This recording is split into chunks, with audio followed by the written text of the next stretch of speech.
સૌથી પહેલાં તો આ જીતનો શ્રેય કોઈને આપીશ તો હાલારના એટલે કે જામનગર સંસદીય ક્ષેત્રના સર્વે નાગરિકોને અને પાર્ટીના સર્વે કાર્યકર્તાઓ જેમને રાત દિવસ એક કરી અને જે ભારતીય જનતા પાર્ટીના સમર્થકો છે એમને પણ જેમને રાત દિવસ એક કરી અને ખૂબ જ કપરી પરિસ્થિતિ, ખૂબ જ ચેલેન્જિંગ પરિસ્થિતિમાં જેમને આ પરિણામ શક્ય કર્યું છે એમને સાચા અર્થમાં આ જીતનો શ્રેય આપીશ અને હૃદયપૂર્વક આ તમામ એ નાગરિકો હોય કે કાર્યકર્તાઓ હોય, સમર્થકો હોય એમને વંદન કરી અને એમનો હૃદયપૂર્વક આભાર વ્યક્ત કરીશ કે તમારા લીધે આ જીત શક્ય થઈ છે.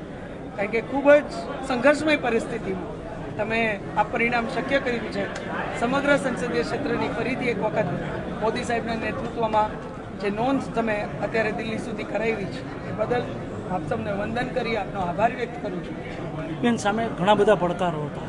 આ તમામ પડકારો વચ્ચે પણ આપણે અત્યાર સુધીમાં જે ગણતરી થઈ છે તે પ્રમાણે 2.5 લાખથી વધુની લીડ મળી ચૂકી છે. શું કહેશો? મેં પહેલાં કીધું એમ નાગરિકો, કાર્યકર્તાઓ, સમર્થકોની મહેનતનું પરિણામ છે, એમના વિશ્વાસનું પરિણામ છે. અને ક્યાંક હું જે હંમેશાથી એક વિશ્વાસ મને હતો એ વિશ્વાસનું પણ ક્યાંક પરિણામ છે. કારણ કે હાલારના જે નાગરિકો છે એ ખૂબ જ જાગૃત, આખો એકબીજા સાથે જોડાયેલો આપણો આખો પરિવાર છે. અને મને ખાતરી હતી કે આ જ પ્રકારનું પરિણામ આપણા સર્વે જાગૃત નાગરિકો ક્યાંક શક્ય કરશે, સર્વે કાર્યકર્તાઓ શક્ય કરાવશે, સમર્થકો શક્ય કરાવશે.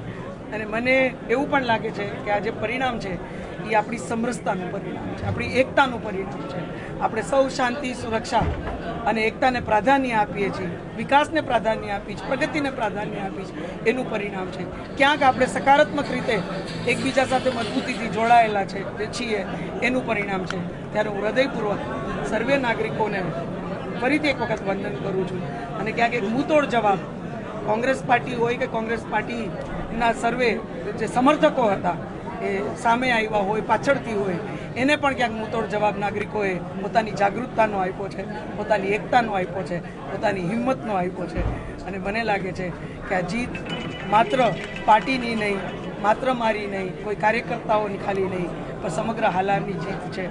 અને હું ખાતરી આપું છું કે પાછલા 10 વર્ષ જેમ તમારા પરિવારના સદસ્ય બની અને મેં એક કોશિશ કરી છે કે આપણી હાલારની આ વિકાસ યાત્રા મજબૂતીથી મોદી સાહેબના નેતૃત્વમાં આગળ વધવી જોઈએ, એવી જ રીતે મજબૂતીથી વિકસિત ભારતનો અંગ આવતા દિવસોમાં આપણું સમગ્ર સંસદીય ક્ષેત્ર બને.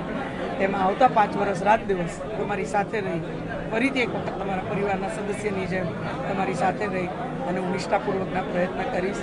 આટલું જ કંઈ પુનઃ આપ સૌને વંદન સાથે. બેન, હાલારની જનતાએ ખાસ તો આપણે સ્પષ્ટ મેન્ડેટ આપ્યો.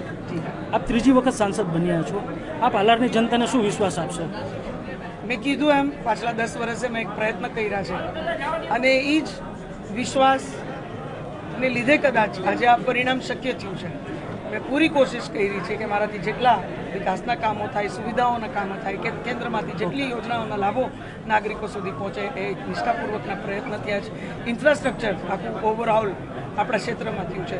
ત્યારે મોદી સાહેબનો જે વિકસિત ભારતનો સંકલ્પ છે એમાં આવતા દિવસોમાં આપણું સમગ્ર હાલાર એટલે કે જામનગર, દ્વારકા સંસદીય ક્ષેત્ર મજબૂતીથી જોડાય અને પાછલા 10 વર્ષમાં થયા એનાથી પણ વધુ કામો આવતા 5 વર્ષમાં થાય એ પ્રકારના મારા નિષ્ઠાપૂર્વકના પ્રયત્ન હશે. સૌથી પહેલું પ્રાધાન્ય મારું જો આ સમગ્ર ક્ષેત્રમાં કોઈ હશે તો એ હશે આપણી સમરસતા, આપણી એકતા અને આપણી સુરક્ષા. કારણ કે હું માનું છું પ્રગતિના કોઈ મજબૂત પાયાઓ હોય તો આ 3 વસ્તુઓ છે. અને એનું જ પરિણામ ક્યાંક નાગરિકોએ જ્યારે આપ્યું હોય ત્યારે એને પણ હું હંમેશા પ્રાધાન્ય આપીશ.